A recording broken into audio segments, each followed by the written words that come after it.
safe. We move on, and South Korea's largest ever wildfire has reignited in Andong, the North Gyeongsang province, killing 30 people and injuring dozens more. The fires, fueled by high winds and dry conditions, have destroyed over 2,900 homes and burned more than 35,000 hectares of forest. Helicopters were deployed to extinguish the flames, including those in Andong, where small flames and smoke persisted. The fires, which started a week ago, have also destroyed historical sites like the Gonsa Temple. Most victims were elderly, including a pilot in his 70s who died in a helicopter crash while fighting the fire. These fires were caused by sparks from a brush cutter and a grave visitor. The damage marks the worst wildfire disaster in South Korean history, with recovery operations expected to still take some time. In Europe, and a Swedish journalist, Jakob Medin, has been jailed in Turkey on terrorism and insult charges. This was according to Turkey's Ankara Chief Public Prosecutor's Office. Medin was in Istanbul covering protests against the arrest of Istanbul Mayor Ekrem İmamoğlu.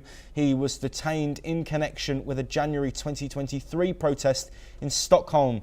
Authorities allege Medin played a role in organising a demonstration where a mannequin resembling President Tayyip Erdogan was hung outside Stockholm City Hall.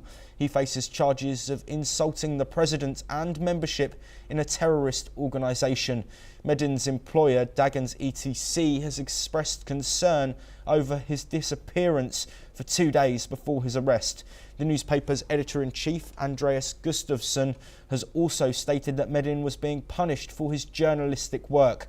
Turkish authorities also cited Medin's past reporting from conflict zones in Syria, Iraq and southeastern Turkey. Sweden has requested clarification from Turkey and access to consular services for Medin. To North America, and a federal judge has blocked the Trump administration from deporting migrants to countries which they have no ties. This ruling means migrants will now have a chance to raise claims that they could face persecution or torture if sent there. US District Judge Brian Murphy, appointed by President Biden, issued a nationwide temporary restraining order.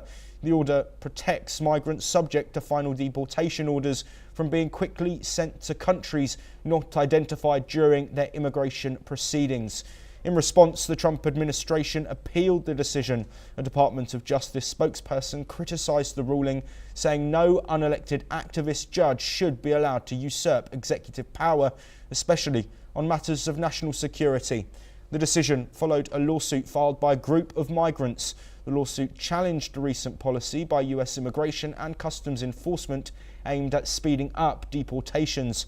The policy targeted thousands of migrants who had been released from detention. Lawyers for the migrants argued the policy exposed them to the risk of being deported to dangerous countries without notice or the opportunity to present a fear-based claim. To South America now, and Chilean officials met with representatives